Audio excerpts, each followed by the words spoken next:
हिम्मत है तो सिर्फ अमेठी से चुनाव लड़कर दिखाएं। ये चैलेंज अमेठी से सांसद और केंद्रीय मंत्री स्मृति ईरानी ने राहुल गांधी को दिया है, क्योंकि स्मृति ईरानी ने पिछले चुनाव में गांधी परिवार का किला ध्वस्त कर दिया था। नमस्कार, द न्यूज 15 में आपका स्वागत है। मेरा नाम है रविशंकर।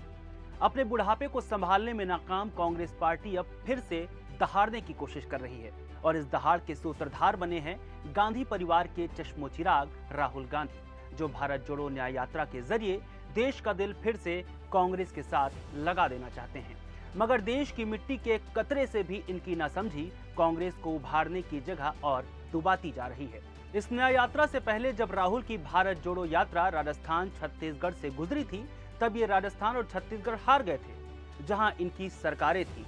इस बार तो लोकसभा चुनाव है और राहुल गांधी फिर से यात्रा लेकर निकल पड़े हैं। कहने का मतलब ये है कि कांग्रेस का शीर्ष नेतृत्व सिर्फ गांधी परिवार के एक चेहरे को चमकाने में इतना मशगूल हो गया है कि दल के बारे में सोच ही नहीं रहा। इसकी कल्पना आप इस बात से ही कर सकते हैं कि हमेशा से गांधी परिवार का गढ़ रहा अमेठी फिर से कांग्रेस के लिए जीत का गवाह बन पाएगा या नहीं, इस बात का भी डर सता रहा है, क्योंकि साल 2019 के चुनाव में अमेठी की जनता ने गांधी परिवार के चिराग राहुल गांधी को सत्ता से बेदखल कर दिया था।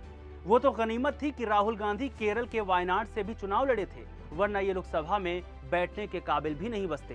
खैर, अब जब 2024 में लोकसभा में जीत के लिए राहुल गांधी अपनी यात्रा लेकर अमेठी पहुंचे, तो लोगों का जनसैलाब उमड़ पड़ा, जिसे देखकर कहा जाने लगा कि अमेठी की जनता इस बार गांधी परिवार के राहुल गांधी को ही जिताएगी। मगर सवाल ये है कि क्या राहुल गांधी यहां से चुनाव लड़ेंगे, क्योंकि भीड़ तो 2019 में भी होती थी जब राहुल गांधी यहां सभाएं करते थे, लेकिन वो जीत नहीं पाते थे। इस बार कहीं वैसा ही ना हो जाए। अब आप सोचेंगे कि हम ऐसा क्यों कह रहे हैं, क्योंकि पिछले कई सालों से देखा गया है कि राहुल गांधी को देखने के लिए भीड़ तो इकट्ठा हो जाती है, मगर वो भीड़ वोटों में तब्दील नहीं होती, जिसके पीछे भी बड़ा कारण है। दरअसल कहा ऐसा जाता है कि जब राहुल गांधी कहीं सभाएं करते हैं तो उनके लिए भीड़ दूसरे शहरों से या राज्यों से इकट्ठा की जाती है। इस बार भी ऐसा ही हो रहा है। अमेठी में राहुल की यात्रा में इकट्ठा भीड़ को लेकर सांसद स्मृति ईरानी ने आरोप लगाए हैं कि लोगों को प्रतापगढ़ और रायबरेली से लाया गया है। शायद इसी वजह से स्मृति ने राहुल को चैलेंज दिया है कि वो बगैर दूसरी सीट की ओर जाए, सिर्फ अमेठी से चुनाव लड़कर दिखाएं। अब बड़ा सवाल ये है कि स्मृति ईरानी इतनी कॉन्फिडेंट कैसे हैं, जबकि 2019 में इन्होंने राहुल को सिर्फ 55,000 वोटों से हराया था। तो इसका जवाब ये है कि हारने के बाद राहुल गांधी अमेठी के दौरे पर महज 3 बार आए हैं, जबकि स्मृति ईरानी लगातार यहां से जनता से टच में रही हैं। इतना ही नहीं, स्मृति ईरानी ने अमेठी में ही अपना घर भी बनाया है।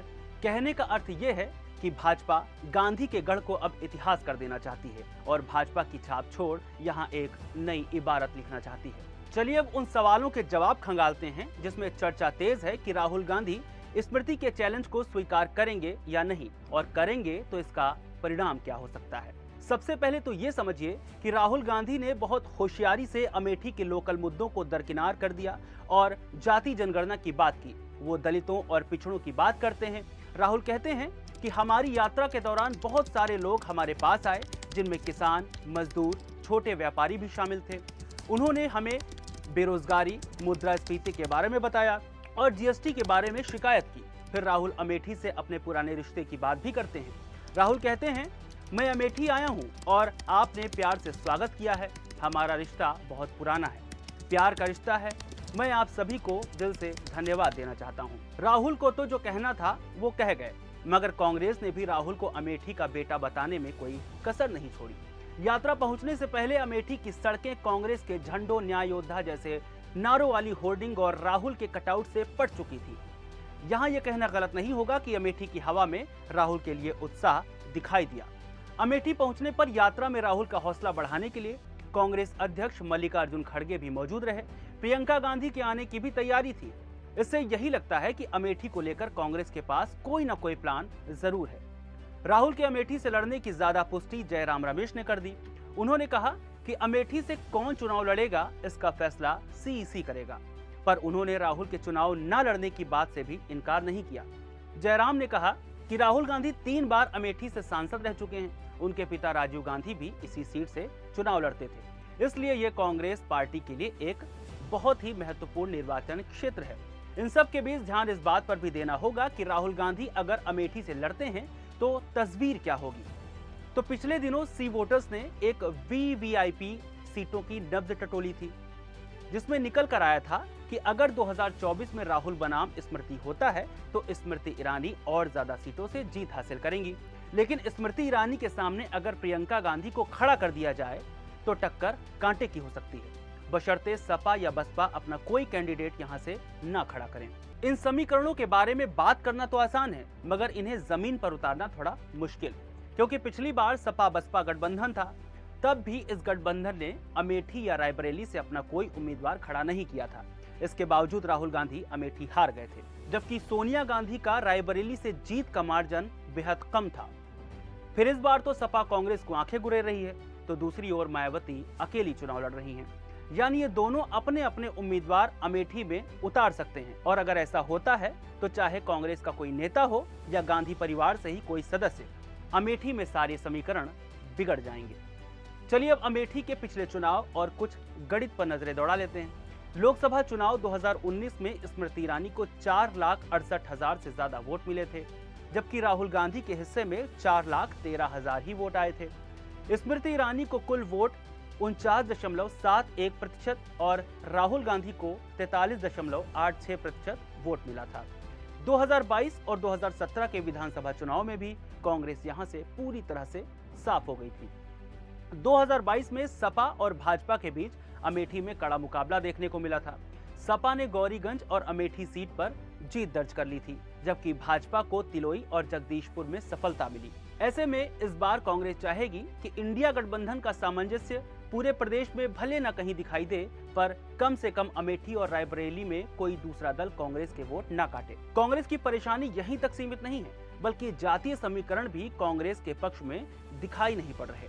यहाँ करीब 26% वोटर दलित हैं। पिछली बार बीएसपी के सपोर्ट के बावजूद राहुल गांधी को इनका समर्थन नहीं मिला था। इस बार जाहिर है कि बीएसपी का प्रत्याशी होने के चांस हैं, जिससे कांग्रेस के वोट और कम हो सकते हैं।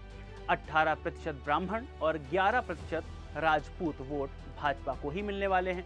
10% लोध और कुर्मी वोट अब भाजपा के कोर वोटर्स हो चुके हैं। बचता है मुस्लिमों का वोट, जो करीब 20% है। अगर समाजवादी पार्टी अपने प्रत्याशी नहीं खड़े करती है तो ये वोट कांग्रेस के पक्ष में जा सकते हैं। अब अगर गिनती करने बैठें तो कांग्रेस के लिए परेशानियां ही हैं। कोई भी समीकरण कांग्रेस को राहत नहीं दे रहा। इसके अलावा ऐसी सीटों पर मुद्दे अहम होते नहीं हैं। यहाँ सिर्फ परिवार और उनका रसूख ही काम आता है। अब देखने वाली बात यह होगी कि कैसे राहुल गांधी और कांग्रेस पार्टी अपने गढ़ को वापस लेने में कामयाब होती है। अगर राहुल कामयाब हुए तो इसे कांग्रेस की बढ़िया वापसी करार दी जा सकती है, नहीं तो यह बात पुख्ता हो जाएगी कि फिलहाल उत्तर प्रदेश अब कांग्रेस मुक्त हो चुका है। आज के लिए फिलहाल इतना ही। द न्यूज़ 15 को देखने के लिए हमें सब्सक्राइब करें, शेयर करें और लाइक करें। शुक्रिया।